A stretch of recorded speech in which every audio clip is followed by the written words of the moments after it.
চেকচেকী চাপৰিত জুবিন গাৰ্গ অসমৰ প্ৰাণৰ শিল্পী আছিল। তেখেতৰ অৱৰ্তমানত তেওঁৰ সৃষ্টিৰাজিক আচলতে জীয়াই ৰাখিবলৈ সপ্তশিখাই যিটো লৈছে অনুষ্ঠান, সপ্তশিখাৰ অন্যান্য কাৰ্যৰ লগতে যে শিল্পীৰ চেতনাৰ মাজেৰে বা তেওঁলোকে কৰা ভাল কামৰ জৰিয়তে তেওঁলোকৰ স্মৃতি যুগমীয়া কৰি অসমৰ নতুন প্ৰজন্মক আমি উৎসাহিত কৰিব পাৰো নেকি, অনুপ্ৰেৰণা দিব পাৰো নেকি, তাৰে আচলতে এটা চানেকি আজি আমি দেখিবলৈ পাইছো। ঢকুৱাখানা ঘিলামৰাবাসী ৰাইজে সিদ্ধান্ত লৈছিলো যে আমি শিল্পীগৰাকীক স্মৃতি বিজাৰিত এটা দুটা প্ৰতিমূৰ্তি আমি ঢকুৱাখানাত এটা আৰু ঘিলামৰাত এটা নিৰ্মাণৰ বাবে সিদ্ধান্ত গ্ৰহণ কৰিছিলো।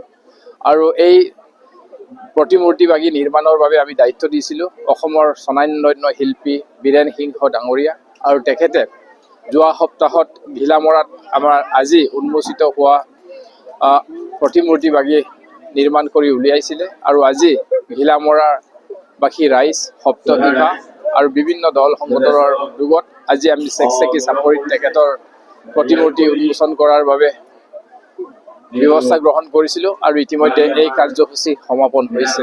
আৰু এই চেকচেকী চাপৰিৰ এটা বিশেষত্ব কি, এই চেকচেকী চাপৰিত আমাৰ প্ৰাণৰ শিল্পীগৰাকীয়ে তেখেত এই পৃথিৱীৰ পৰা যোৱাৰ আগতে শেষৰ অনুষ্ঠান আমাৰ এই চেকচেকী চাপৰিত 1 লাখ সংগীত অনুৰাগী জুবিন প্ৰেমী ৰাইজৰ উপস্থিতিত তেখেতে পৰিৱেশন কৰি গৈছিলে। সেয়ে তেখেতৰ স্মৃতিৰাজি ইয়াত আমি প্ৰতিমূৰ্তিভাগী আমি ইয়াত প্ৰতিষ্ঠাৰ জৰিয়তে তেখেতক সজীৱ কৰি ৰখাৰ বাবে আমি ব্যৱস্থা গ্ৰহণ কৰিলো।